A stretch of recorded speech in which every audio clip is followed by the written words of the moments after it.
Ang masasabi ko lang, never, ever, akong magva-vlog habang nagda-drive. Never. So, wag na tayong mag-expect ng driving around stuff. Either paalis pa lang ako o nakarating na ako. Okay? Gusto ko na kasi mag-move on sa law school vlog. Law school vlog! I'm so excited. Inisip ko din, should I remove yung English subtitles? Kasi yung nagpapatagal eh. Umasa na lang ako sa auto-generated na subtitles. Kasi at this point, pag nagsimula na ako ng law school, wala na yata akong pakaalam. Parang mag-aral na lang kayo ng Tagalog. Joke lang. Gusto ko talagang i-document law school and at the same time, maging satisfied sa mga pinaglalaban ko. Kumbaga, hindi ko pababayaan ang pag-aaral ko. Okay, wag tayong maging delusional. So, baka ang gagawin ko, yung pag-e-edit ko, gagawin ko na lang na medyo kalma. Nagtatagal din kasi ako para maging chaotic yung vlog. So, parang ang magiging goal ko na lang is to make YouTube easier for me. Less editing, no more subtitles. I will try my best na, halimbawa yung mga ganyan. Di ba ang hilig kong mag-zoom in kapag nangangati yung ilong ko? I won't zoom in anymore. Is my mommy here? Uy, nakita ko yung gym. Shucks. Nakita ko yung gym crush ko. Okay. Let's take the word crush lightly. Kasi alam naman natin na at the end of the freaking day, hanggang crush lang kaya ko. I'm not saying that they're gonna like me back. I'm just saying na yung utak ko wala sa tamang headspace para maghanap ng actual relationship, especially now that I'm gonna be parang transitioning into something else, monster. Like, gusto ko lang talaga maging S-rank demon hunter. S-rank ko demon hunter. Sobrang excited ko na mag-law school.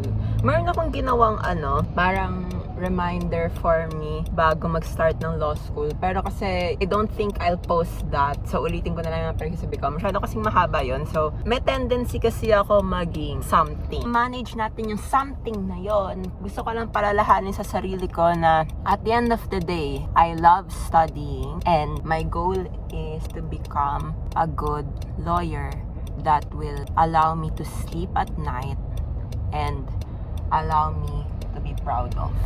So, yun yung goal natin na medyo mahaba. Pero in a nutshell, gusto kong maging mabuting lawyer. Yun ang dapat kong iniisip habang nag-aaral ako sa law school because dadating ang pagkakataon na meron akong mga komportableng sitwasyon for sure. As in, for sure. Kumbaga, nataga ko na sa utak ko na mahirap talagang mag-aral kahit pag gusto mo yung inaaral mo. Pero kasi, mas hirap akong i-manage kapag hindi ako komportable sa inaaral ko. For sure, kasi meron talagang magra-rattle ng morals ko dyan eh. So, ang paalala ko na lang sa sarili ko ay tandaan kung ano ang goal ko.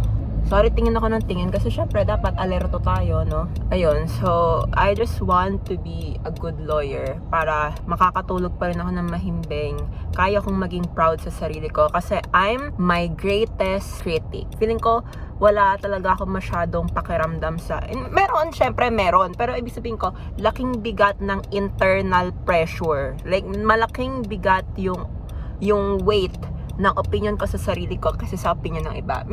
Hindi naman sa pero kumbaga, most of the time talaga, hindi ako madaling maapektuhan ng sinasabi ng iba. Ngayon, yung iba naman, naapektuhan ako, pero alam mo yun, kaya kong ilagay sa box, tapos ilagay lang sa cabinet, gano'n. Yung iba naman, sobrang affected ako, pero at the end of the day, alam ko sa sarili ko na ang pinaka may effect talaga sa akin ay yung sarili kong opinion sa sarili ko. And when I die, I just want, okay, I'm going to be very spiritual ha.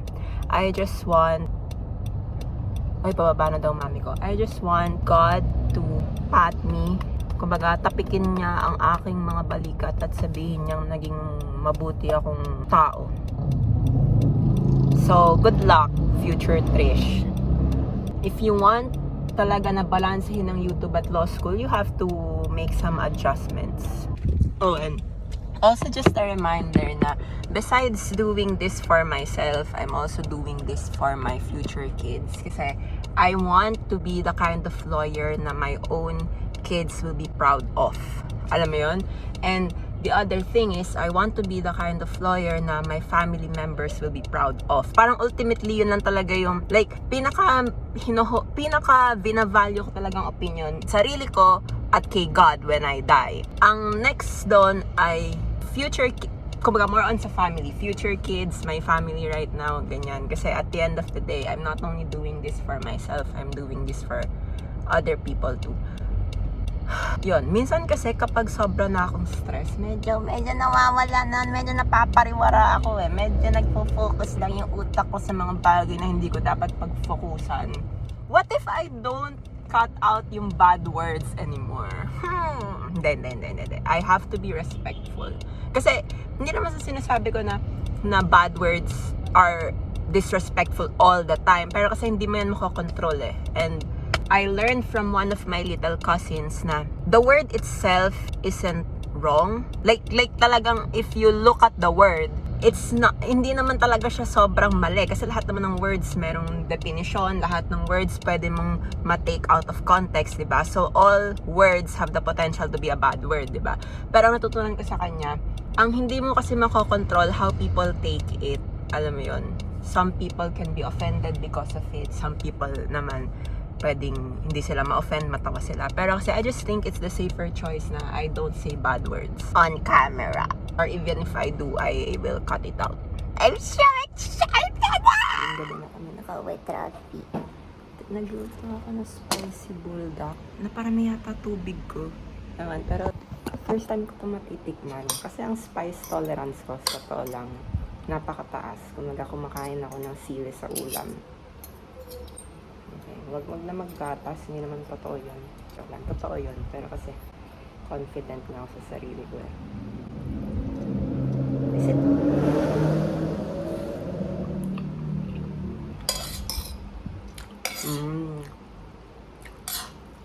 May pinaglalaban nga siya. Siguro next time, bawasan ko pa yung tubig. Pero, medyo maanghang. Pero kumbaga sa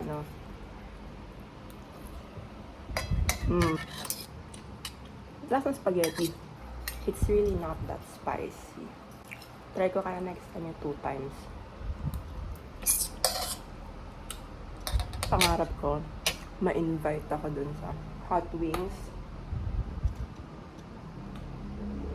Alam na sila yung timer ko. Ayan, okay, wait lang. Nagluluto ako ng ramen ni Ma. Medyo maanghang nga. Ito na ata ang pinakamaanghang na nakain ko na noodles ever. Pero, I still like it. Siguro kasing anghang niya yung kapag nakakakain ako ng sili sa sa mga Bicol Express. Gala. Nag-iiba yung kulay ko, no? Meron siyang changing color effects. Oh, do you like my nails? I love my nails. It's 10 p.m. I need a donut. Jing jing! Spicy spaghetti. Maanghang na nga. But it's a challenge, Mommy. It's the spicy bulldog challenge. Gusto ko nga. Okay. Siguro pointers ko lang for when I... Sorry, may nabasa ako. Pointers ko lang bago ako magsimula ng law school. Kasi meron ata akong mga changes na gustong gawin sa sarili ko. Number 1, I think sa physical appearance. Nagkaroon kasi ako ng face na parang hindi ko gaano iniintindi yung itsura ko. Kasi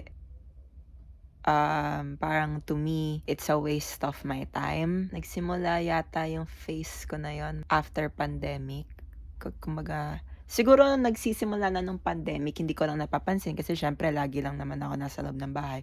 Pero after pandemic, parang naramdaman ko na siya. Mas ramdam ko siya nung mga 4th year, o 5th year college. 4th year, 2nd sem to 5th year college. Tapos, lalong-lalo na boards review era kasi parang sa loob-loob ko. Kesa ayusin ko yung itsura ko, parang gamitin ko na lang yung time na yon mag-aral o mag-prepare for something else. Kaya, parang the way I live my life, parang kung isusuma total mo siya, parang, grabe, parang hindi ko ma-express yung sinasabi ko.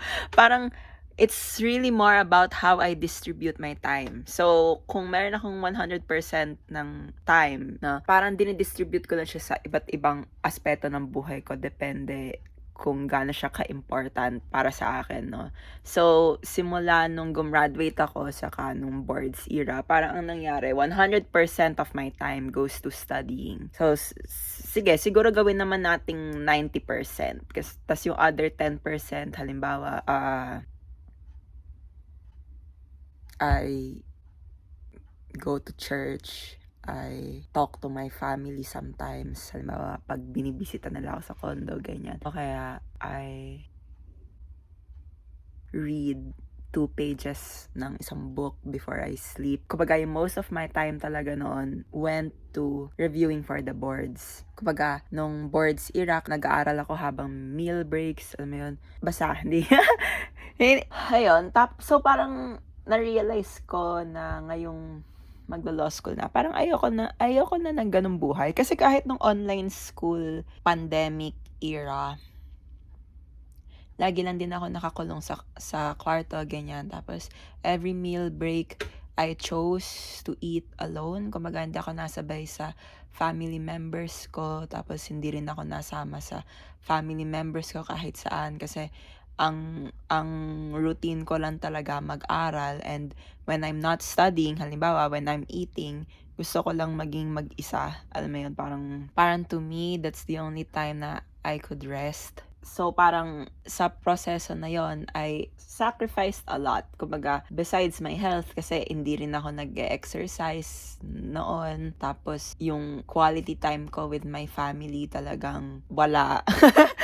While I was able to achieve what I wanted sa school, saka sa boards, ganyan. Parang ultimately, hindi siya sustainable for me kasi masyadong extreme. So parang ngayong law school, baka ang i-allot ko na lang for studying mga 60%. Kumbaga aminado naman ako na hindi ko kaya totally maging chill. Parang sinasabi ko sa sarili ko na kailangan kong matuto mag-balance. Sabi ng isa sa mga friends ko na you think studying all the time is responsible, pero parang actually hindi eh. Kasi parang it shows how lacking you are in managing your time. In your ability to manage your time. Parang ganun. So parang mukha kang responsable kasi aral ka ng aral, no? Pero parang actually hindi. Kasi hindi mo nagagawa yung iba mong responsibilidad, halimbawa sa sarili mo at sa ibang tao. So parang na-realize ko na I really have to suck it up and parang be able to stomach the fact na hindi talaga dapat naikot lang sa aral ang mundo ko. So let's say I put 60%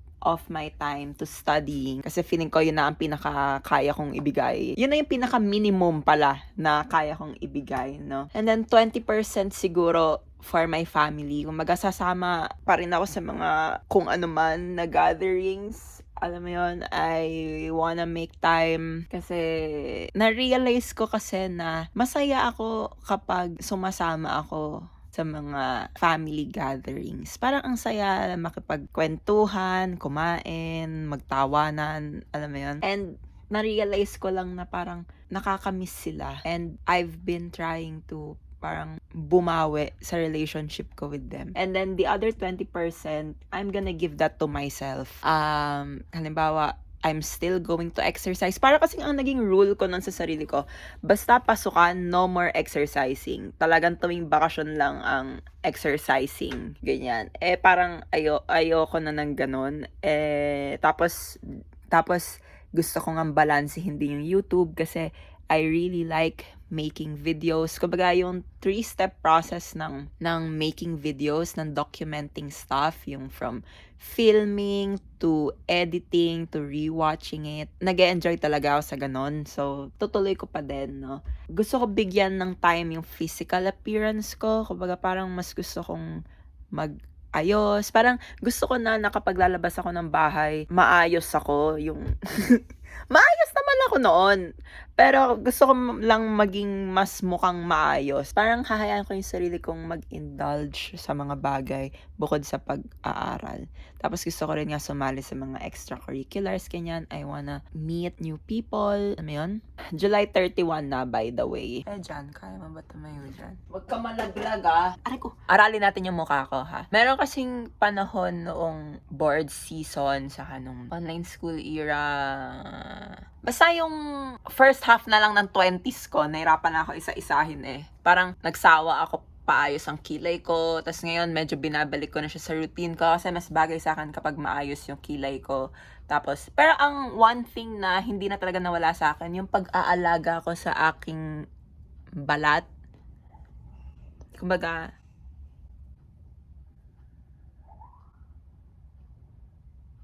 sorry, akala ko dumating na yung nagde-deliver ng tubig. Talagang kahit anong mangyari, inaalagaan ko na yung mukha ko.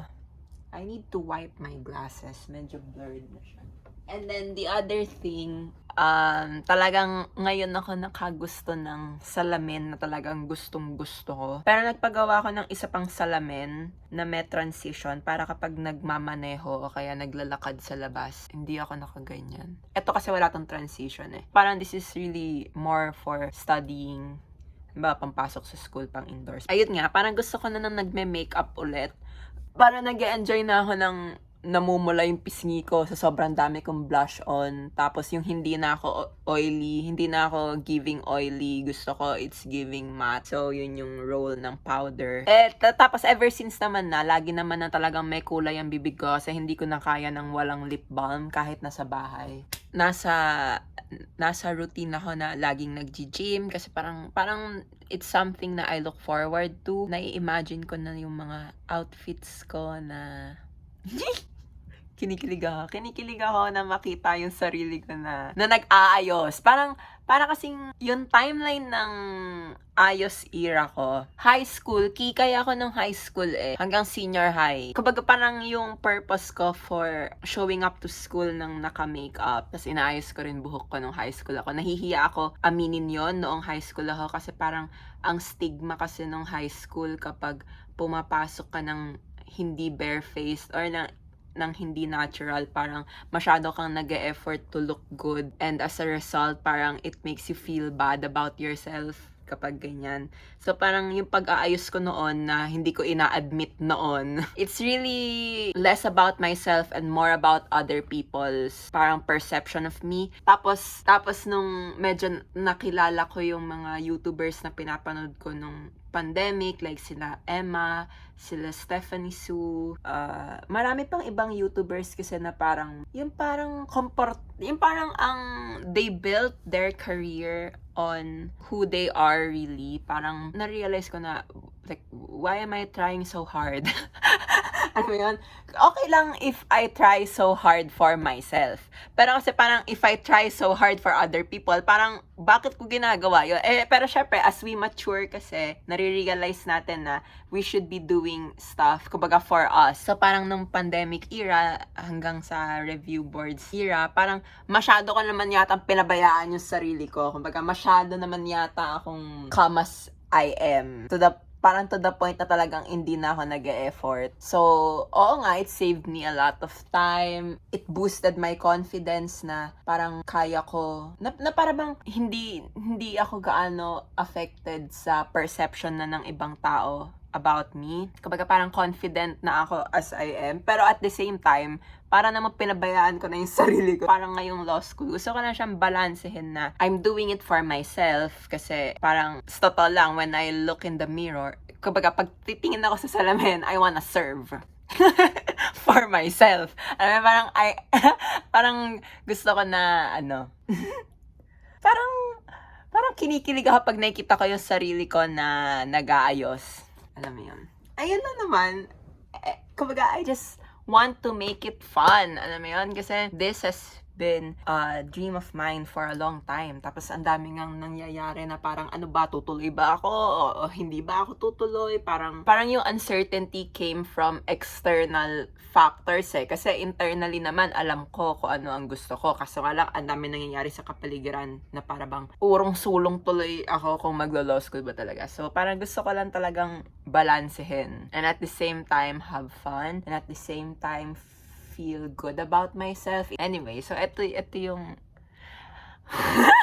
parang kinikilig lang ako na wow, kumaga talagang papasok ako sa school all dressed up. Okay, what I mean by being all dressed up, parang kasing as long as I'm wearing long pants na that fit me so well, mga slacks na colored. Actually, most of my pants, talagang dahil sa ate ko, halimbawa yung favorite ko ngayon na parang periwinkle blue na slacks galing sa ate ko. Tapos, yung mga favorite ko na jeans. Kasi maikli yung, ano tawag doon? Basta maikli yung lower body ko. So, parang, hindi bagay sa akin ang mga high waist.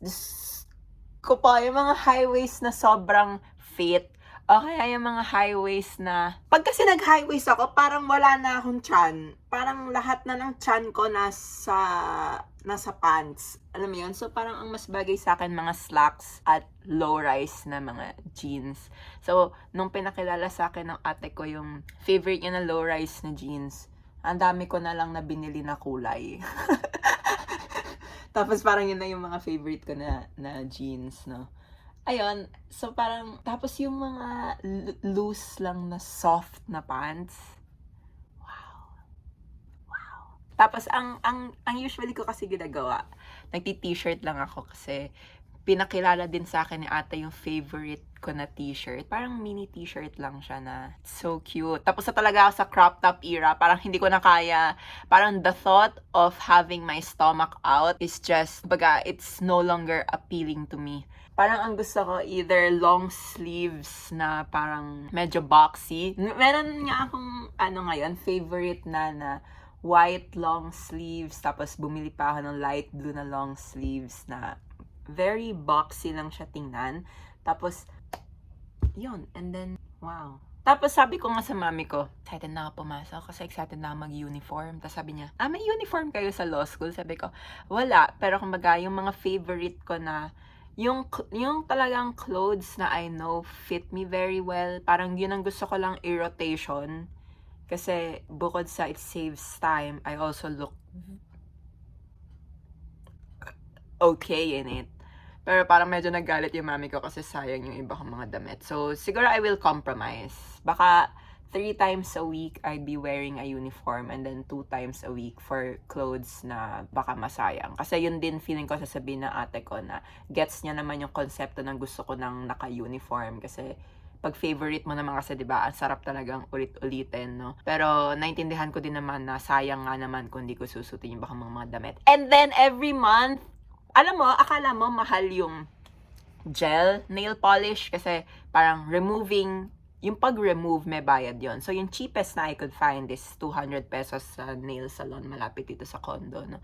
Tapos yung pag-apply par 780 or 750. 780 yata. Basta it's the cheapest na I could find dito sa area. Minsan kasi kaya nagmamahal, meron siyang added service na mamasahihin. Wag niyo na akong masahihin. I mean, if it's for free, of course. I mean, ang sarap kaya magpamasahe ng kamay. Pero if I'm gonna have to pay for it, wag na lang kasi pwede ko naman masahihin yung sarili ko, no? So, parang every month, I want short, colorful nails. And feeling ko, gusto kong gawing personality ko yung red nails. Kasi parang medyo gusto kong magmukhang, parang it's giving, kasi, medyo maldita. Hindi ako maldita, pero parang gusto, at kahit pa gustuhin ko maging maldita, parang hindi. Parang it's not giving. So parang every month gusto kong magpalit ng nail polish. Tapos yun nga. So 780 plus 200, so 980. So parang isipin mo, that's a lot for nails. And honestly, sa US, that's so cheap. Napakamahal ng nail polish doon. Parang hindi ko, bro. Dito kasi, let's say, laking tipid talaga kung hindi ka magpapa-manicure. Pero kasi, Eh, gusto ko kasi, sa totoo lang, gusto ko maging cute. Noon, para sa akin, cute na yung ginagawa ko sa sarili ko na walang nail polish, tapos yung mukha ko, skincare lang, ganyan. Pero parang gusto kong maging cute in a way na I look more like I put an effort sa sarili ko. So, pag kasi pinili mo yung manicure na regular, yung hindi gel, siguro mga ano yun, 300 to 400. Tapos di masisira agad, no? Especially for me, especially for me na mahilig maghugas ng pinggan. So that's not gonna work kasi masisira at masisira lang yun. Tapos how many times are you gonna do that in a month? So let's say twice magagawin yon. So mga makaka 600 ka or 800. Eh kung nagpa-gel ka na lang. Pagkatapos ka kasing i-manicure tapos gel, hindi ka na yung conscious na, hala dapat. Kasi hindi naman siya masisira eh, kahit magkuting-ting ka, hindi na siya masisira. As opposed to yung regular na napakatagal na nga matuyo, tas kahit tuyo, masisira pa. It's just not worth it, alam mo yun. You think you're paying less, pero it's actually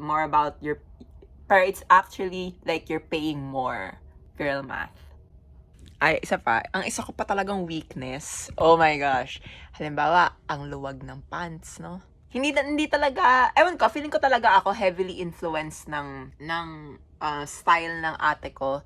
Especially kapag na-realize ko na sobra palang komportable. Talagang sinasabuhay ko talaga. Halimbawa, yung maluwag na pants, tapos rubber shoes.